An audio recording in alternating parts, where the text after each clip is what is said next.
पास 300 से ज्यादा सांसद हैं।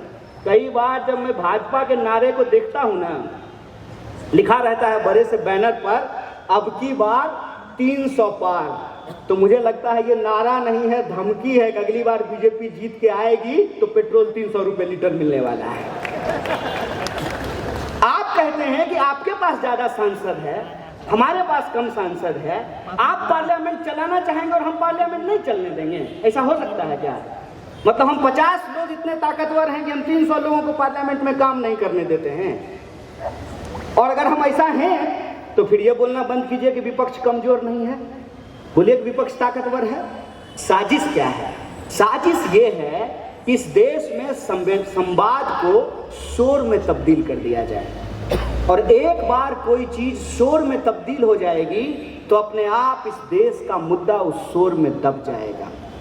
और जब आप टीवी खोलेंगे तो आप देखेंगे कि उस शोर में, उस चिल्लाहट में इस देश के लोगों के जो बुनियादी सवाल हैं वो कहीं ना कहीं दबते जा रहे हैं। कोई नहीं पूछ रहा है। 3 साल से ज्यादा हो गया है, रेलवे में भर्तियां नहीं आ रही हैं, एनटीपीसी में भर्ती नहीं आ रहा है, रोज कोई ना कोई सरकारी संस्थान बेचा जा रहा है। इस पे कोई प्रश्न नहीं पूछ रहा है। कोई नहीं प्रश्न पूछ रहा है कि ऐसी क्या परिस्थिति आई कि जब लॉकडाउन हुआ तो हजारों लाखों मजदूरों को पैदल जाना पड़ा 1000 किलोमीटर की यात्रा करके, और उस दौरान हजारों लोगों को अपनी जान गंवानी पड़ी। कोई ये सवाल क्यों नहीं पूछ रहा है कि हमारे टैक्स के पैसे से हमारा विकास करने के लिए आपके पास पैसा नहीं है, और लेकिन माननीय के उड़ने के लिए 8000 करोड़ का एरोप्लेन खरीदने के लिए आपके पास पैसा है। कोई ये सवाल सरकार से क्यों नहीं पूछना चाहिए कि भाई साहब आप कहते हैं कि पार्लियामेंट में बहस नहीं हो रहा है, तो नया पार्लियामेंट आप 20,000 करोड़ रुपए में क्यों बनवा रहे हैं?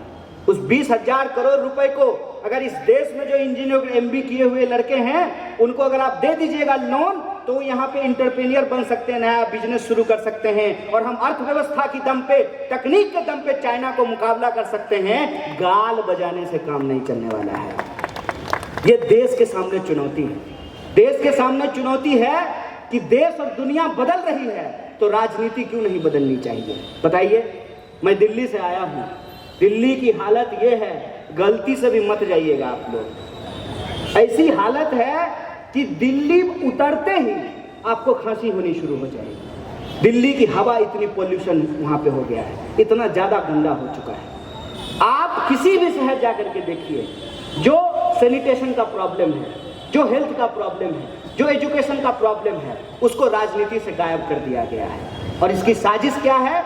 इसकी साजिश ये है कि लोगों के पास जो उनके डेमोक्रेटिक राइट हैं, एक एक करके उसको छीन लिया जाए। तो मैं एक आखिरी बात बोल करके अपनी बात को खत्म करूंगा। ये जिस भवन में हम लोग खड़े हैं, जिस पार्टी का खेस मैंने ओढ़ा है, उस पार्टी का दामन मैंने इसलिए थामा है कि कांग्रेस पार्टी इस देश की ऐसी पार्टी है जो समानता में भरोसा रखती है। और वो समानता में भरोसा यदि नहीं रखती तो क्या गोरा क्या काला, क्या पतला क्या मोटा, सबका वोट बराबर नहीं किया जाता। और सबका वोट यदि बराबर नहीं किया जाता तो नेता कभी भी हेलीकॉप्टर से उतर करके आपकी गंदी बस्तियों में, आपकी झोपड़ियों में वोट मांगने के लिए नहीं आता।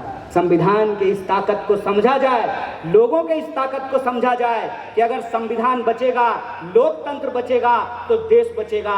देश देश के लोगों से बनता है, और लोगों का जो व्यवहार है, लोगों की जो एकता है, उसको अगर कोई बचा सकती है तो वो कांग्रेस पार्टी बचा सकती है। इस मौके पे आप तमाम कांग्रेस के कार्यकर्ताओं को और वो तमाम आम नागरिक जो इस सभा में आए, उपस्थित हुए, उनको मैं अपना आभार व्यक्त करता हूं। और इस सभा के आयोजक मंडल को अपना धन्यवाद कहते हुए मैं अपनी बात को खत्म करता हूं। शुक्रिया। इनकलाब जिंदाबाद। जय हिंद, जय महाराष्ट्र।